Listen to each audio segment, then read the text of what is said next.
Alright, so, if you can't tell, this is Hearts of Iron 4. Yep, I have it. I just haven't uploaded it yet. I don't know why. Played a lot, and, well, I did play it a lot. I think it's the game with my most hours in it. But I took a break from it for a while. I bought all the DLCs during a sale a while ago, and then took a break from it. And that music is kind of loud. I usually don't have headphones on when I play this game. I'm usually like listening to something. So let's go and yeah. So uh yeah, I've played as France once, and I kind of just like held out and didn't push. And I think I'm gonna try and push. I'm definitely gonna try and push, but I think this is the one. This is my basic armor division, so you can see why I'd be worried about pushing. And France actually starts off kind of how would you say, shitty. Almost no military factories, barely any dockyards. Like, it's a little tragic. It really is. France's military, though, starts off pretty strong.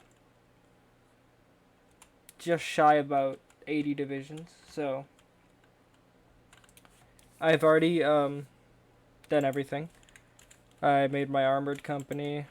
This is my one I have in the Maginot. These are the guys I have on the here. I don't remember what those countries are called. And then these guys are the Mountaineers are holding this for now. I'm gonna reinforce them with more. But my deficit is kind of artillery. It's fine.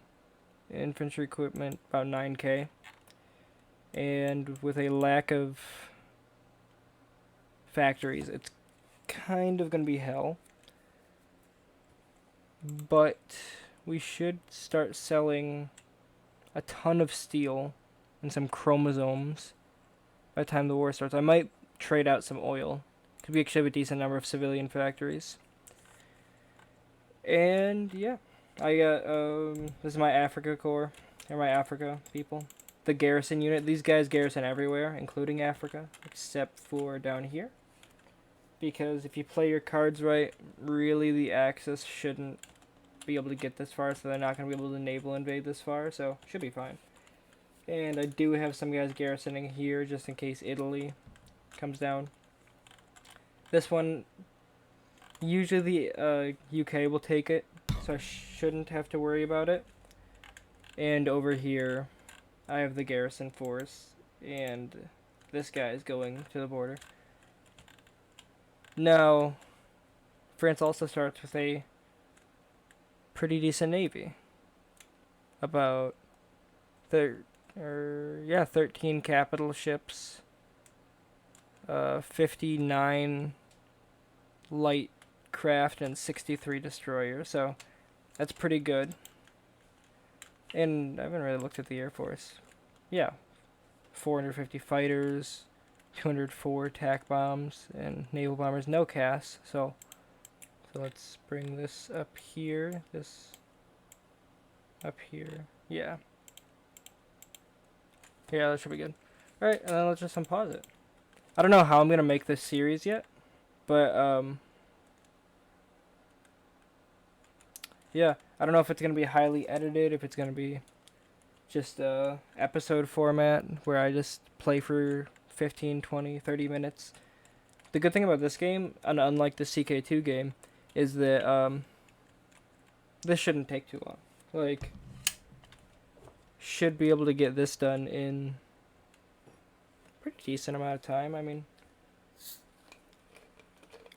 a couple episodes probably, like maybe 15. Also, I don't really have an end goal, so sorry if you can hear background noise. I was just getting a drink and readjusting my stuff. But yeah, and just so you can see, Iron Man mode, can't save. So Going down reform government. We're gonna go kind of historical here. I don't really know the meta for France, so I'm just gonna play them how I normally would. 20 with infantry holding the line, 40 with to penetrate, and then heavy tanks. Ah, the Spanish Civil War. I'm not used to not being able to do anything as a democracy. I'm usually playing as Italy or Japan. Oh, if you're new to this game, don't take notes about anything I'm doing. I'm probably doing a lot of stuff pretty wrong. And I know I probably should be training my troops. But honestly, we're so low on equipment, and equipment gets used when you, like, we're down almost 100 light tanks. 21,000 guns now because I have 3 infantry being made. 61 artillery, so...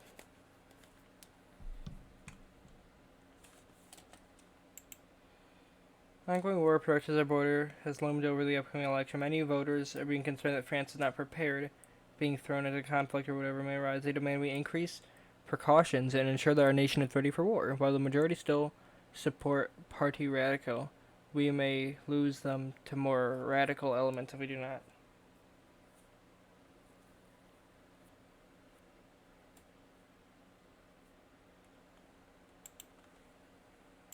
I mean, it's a free move into early mobilization. Why not? So I should have more civies now. Oh, where is it? Here it is. Yep, we have like 9 more civies. Again, I don't know the meta for France, so I'm just doing what I normally would. Couple military factories, well, first civies, then military, then dockyard. And considering the conflict will mostly be right there, I'll upgrade these.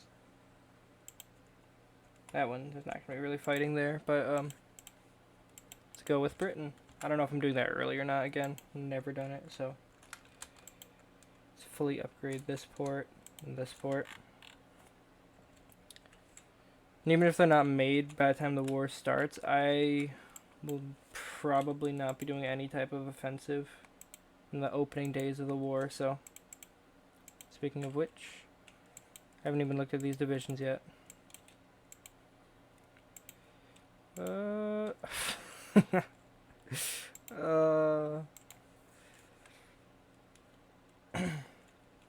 I guess that's somewhat historical. The French had were over cocky going into World War II, so, you know, it's all historical.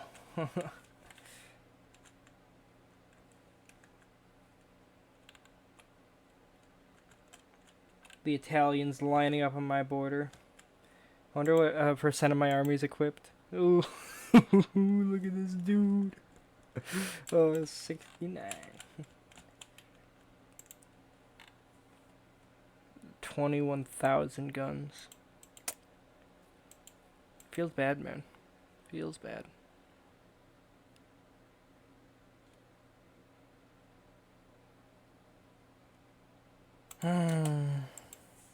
Communism. It's going up, brother. Together we hold the line.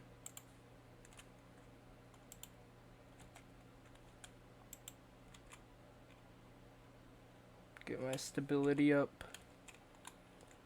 Stability and war support, so I don't capitulate in the first month. And I'm not, the reason I'm not exercising my navy is I don't have the oil for it, one. And,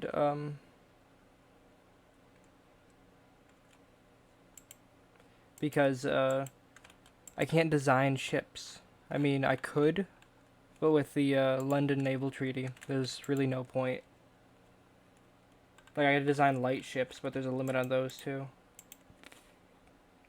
I think there is. Cruiser carrier. Pretty sure there is. I don't know. Might be. But yeah, I don't really see a point in it. Just let the game auto-make all these that it was already making, because it's... They start off with time on it already, so... I will, though. These guys all here. Yeah. These guys, so that they're regulars by the time the war starts. Most of them already are. And I'll get a little bit of XP. Maybe I'll be able to get this division template a little bit better. It's not awful. I mean, I've seen much worse, but you know.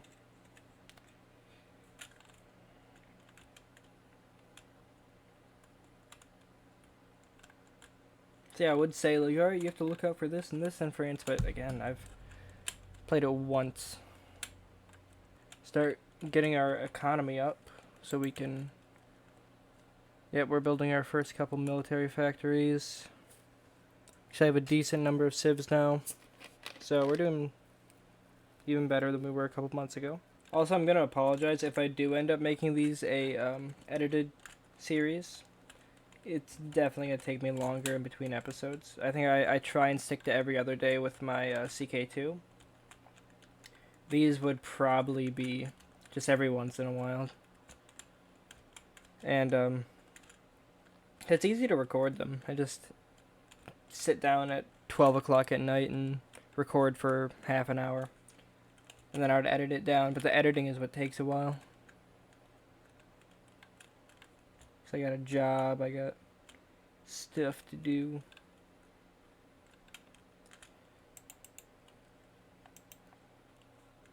I might try and defend Belgium, although that might be stupid, because these guys will already get their entrenchment bonus when I have them stop exercising. So, using that to my advantage would be probably smartest, and rushing in would make me lose it. Also, I allied with Britain really early, and I don't know how that's gonna change anything. I don't see why it wouldn't change anything, because I would think Germany might be more afraid of us, but it's on historical focus, or a historical whatever, so it should be the same. You never know. This game's weird.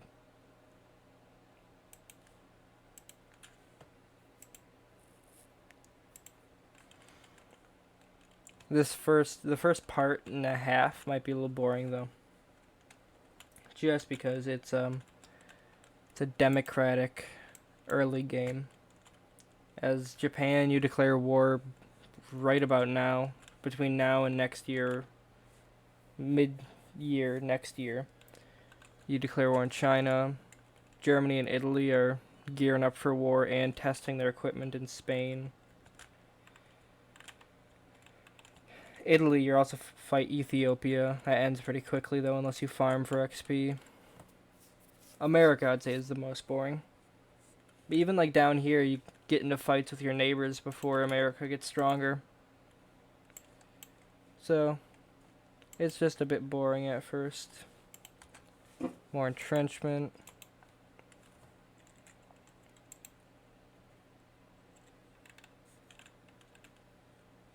But that's one of the things. Like, let's take a look at Germany. Let's see what not their focus tree. Let's take a look.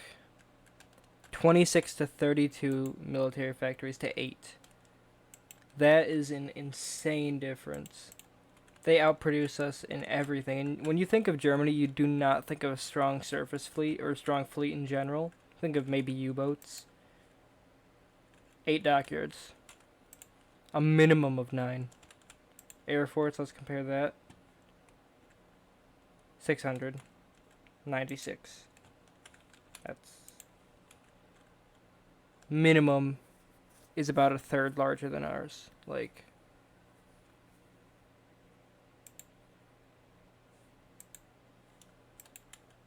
the only thing we have on them is our civilian industry is bigger, so maybe over time we could outproduce them.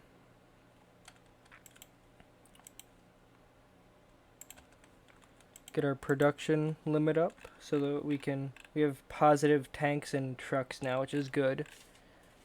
I'm probably going to keep one factory on them each for a while. And we start off with some good tanks. which are, I think most of our in the field are older. Yep. Yep. Over 1,000 of our tanks are World War One and early 19, like 32, 34 models.